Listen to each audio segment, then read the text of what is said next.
the world is not ready for the next super-eruption, scientists warn. Even if humanity manages not to self-destruct with war or climate change, there are still other existential threats that we must be ready for. Earth came preloaded with plenty of dangers long before we began piling on, some of which our species has still barely experienced.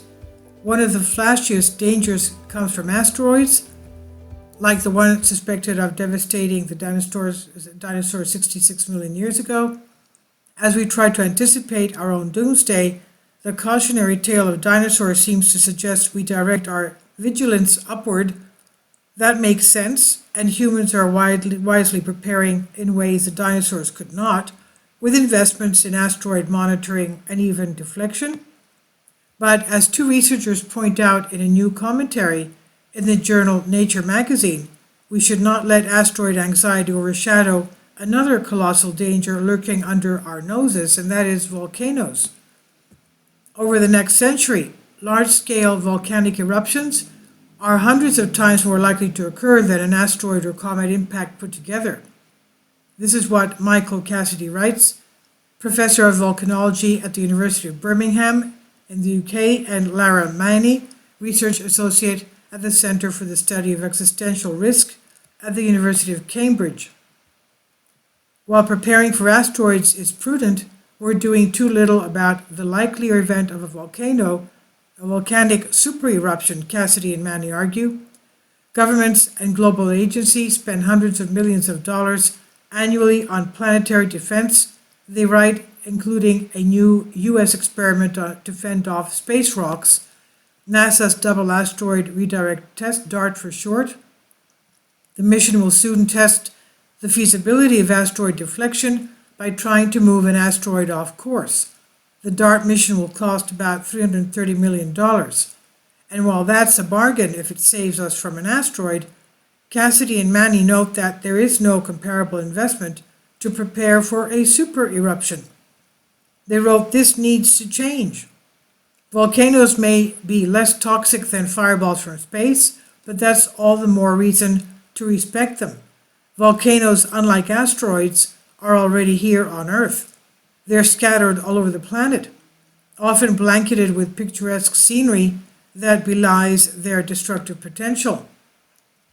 And while humans have seen lots of terrible eruptions in modern times, most pale in comparison to the supervolcanoes that erupt every 15,000 years or so.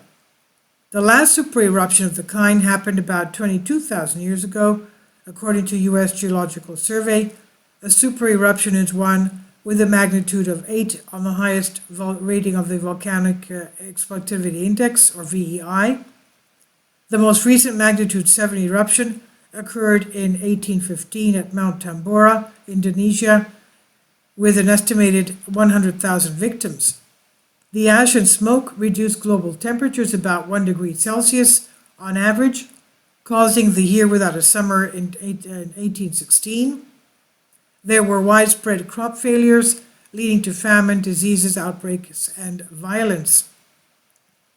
Volcano monitoring has improved since 1815, as has our ability to rally global support for disaster relief, but not necessarily enough to offset all risks we now face. Earth's human population has octupled, 8 times bigger than it was in 1800s. Cassidy and Maney note, and some big urban areas have blossomed near dangerous volcanoes. We're more reliant on global trade too, so upheaval in one place can spur food shortages and other crises elsewhere. The peril posed by volcanoes may also be greater than we think. In 2021 study based on data from ancient ice cores, researchers found the intervals between catastrophic eruptions are hundreds or even thousands of years shorter than previously believed. The history of many volcanoes remains murky, making it hard to anticipate future eruptions and focus resources where risks are highest. We need more research on ice cores as well as historical and geological records. Cassidy and Maney write, including marine and lakes cores, especially in high-risk but data-poor regions like Southeast Asia. We also need more interdisciplinary research to help us predict how a super-eruption might cripple civilization. And they add, by identifying risks to trade, agriculture, energy, and infrastructure, plus geographic pinch points where volcanic risks overlap with critical trade networks. More comprehensive volcano monitoring is vital too, including ground-based monitoring as well as aerial and satellite observation. The researchers note volcanologists have long pined for a specialized volcano-observing satellite, which could boost preparedness beyond the current system of sharing existing satellites with other scientists. Community awareness and education is another key to resilience. People need to know, if they live in volcanic danger zones, how to prepare for an eruption and what to do when it happens.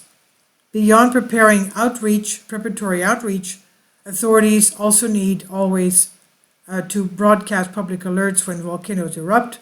Cassidy and Manny write, like text messages with details about evacuations, tips for surviving an eruption, or directions to shelters and healthcare facilities. This was published in the journal Nature magazine, and it's by Science Alert, Russell McClendon. Please leave your comments. Thank you for your support. Kindly support my Patreon account. The daily posts are 5 videos daily, and they are totally different from what I have on my YouTube channel. Thank you so much for your support and that you find all my content so interesting. You'll find the Patreon account details in the description box below.